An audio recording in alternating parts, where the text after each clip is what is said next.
સમાચારમાં આગળ વાત અમદાવાદની કરીશું કે જ્યાં આઈડીપી સ્કૂલના વાયરલ વિડીયોનો મામલો શિક્ષણ વિભાગે આ સમગ્ર મામલે વધુ ગંભીર નોંધ લીધી છે। ડીઈઓએ જાતે શાળાએ પહોંચીને શાળા તંત્રનો ઉધડો લીધો છે। તપાસ માટે પહોંચેલા ડીઈઓને જ શાળામાં પ્રવેશતા રોકવાનો પ્રયાસ। શાળાના વર્તન સામે ડીઈઓ લાલઘુમ સ્ટાફનો લીધો છે ઉધડો। આઈડીપી સ્કૂલને નોટિસ પાઠવી ખુલાસો માંગવામાં આવ્યો। વિડીયોમાં દેખાતી મહિલાઓ સામે કાર્યવાહી કરવા સૂચના। શાળા તંત્રનું આ પ્રકારનું વર્તન યોગ્ય નહીં તેવું ડીઈઓએ કહ્યું। સામેની વ્યક્તિ ખરાબ રીતે વર્તે તો પણ આ ભાષા યોગ્ય નહીં। એક્સપિરિયન્સ સર્ટી મુદ્દે શાળા તંત્ર અને પૂર્વ શિક્ષિકા વચ્ચે થઈ હતી બબાલ। સમગ્ર ઘટનાક્રમ જોઈએ તો ચાણક્યપુરીની આઈડીપી સ્કૂલનો વિડીયો વાયરલ થયો હતો। એક્સપિરિયન્સ સર્ટિફિકેટ લેવા પહોંચેલ પૂર્વ શિક્ષિકા અને સ્ટાફ વચ્ચે બોલાચાલી થઈ ગઈ હતી। શાળાના સ્ટાફે શિક્ષિકા સાથે ઉદ્ધત વર્તન કર્યાના આક્ષેપ ઉઠ્યા હતા।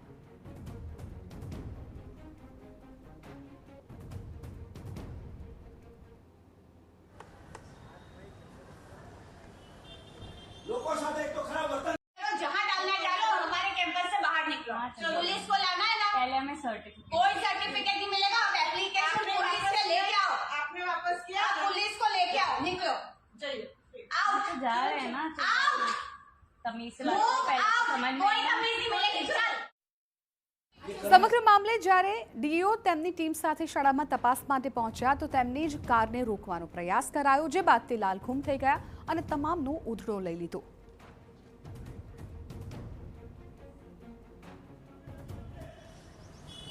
गो टू गेट गेट चलो गेट पर चलो। अहीं उभा रहવાની ડ્યુટી છે તમારી।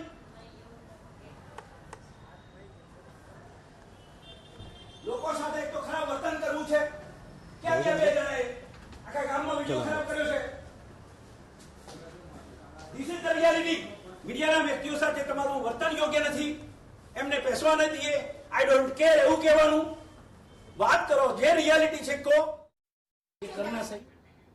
ડીઈઓએ જણાવ્યું હતું કે ભલે શાળાના નિયમો હોય પરંતુ તપાસ માટે આવતી સરકારી ગાડીને આ રીતે રોકવું અયોગ્ય છે।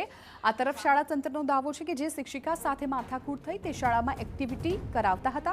શાળાના મેનેજિંગ ટ્રસ્ટીના દાવા મુજબ પૂર્વ આચાર્ય દ્વારા શિક્ષિકાની નિમણૂક કરવામાં આવી હતી અને શિક્ષિકાની ઉંમર 69 વર્ષ હોય તેમને છૂટા કરાયા હતા।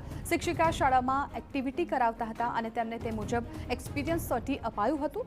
જોકે તેમનું કહેવું હતું કે ક્લાસ ટીચરનું સર્ટી આપવામાં આવે। આ માટે તેમની દીકરી સાથે પહોંચ્યા હતા। તેમની દીકરી સાથે શાળાના સ્ટાફની માથાકૂટ થઈ હતી।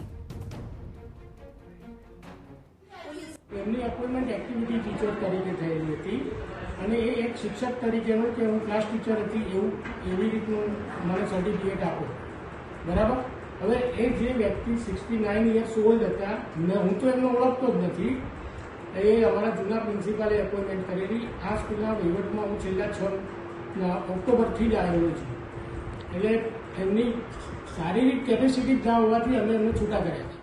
શાળાનો દાવો છે કે પૂર્વ શિક્ષિકાએ જ પોલીસને પણ બોલાવી હતી અને શાળા દ્વારા સમગ્ર મામલે સ્પષ્ટતા પણ કરાઈ હતી, પરંતુ તે જે માંગ કરી રહ્યા હતા તે અયોગ્ય હતી। જો કે વિડીયો વાયરલ થયા બાદ આચાર્ય દ્વારા મીડિયા સાથે પણ ગેરવર્તન કરાયાના આક્ષેપ ઉઠ્યા છે। તેમણે કોઈ સ્પષ્ટતા દેવાને બદલે તમારે જે સમજવું હોય એ સમજો અને જે ચલાવવું હોય તે ચલાવો તેવું કહ્યું। ત્યારે ડીઈઓએ સમગ્ર મામલે શાળાનો ઉધડો લીધો હતો। ડીઈઓએ જણાવ્યું હતું કે સામેની વ્યક્તિનું વર્તન ભલે અયોગ્ય હોય તો પણ શાળા તંત્રએ આ પ્રકારે વાત ન જ કરવી જોઈએ। વિડીયોમાં દેખાતી મહિલાઓ સામે પણ કાર્યવાહીની સૂચના અપાઈ છે।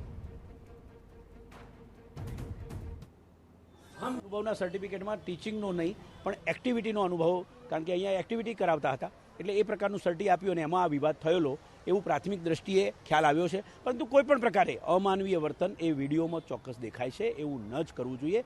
સંસ્થાના કોઈપણ કર્મચારી, શિક્ષક હોય, આચાર્ય હોય, એમણે ક્યારેય ન કરવું જોઈએ। એ ધ્યાને લઈ અમે અહીંયા એમને નોટિસ પણ આપી અને સાથે આજે તપાસમાં રૂબરૂ પણ ઉપસ્થિત રહી રિયાલિટી જાણવા માટેનો પ્રયત્ન કર્યો છે।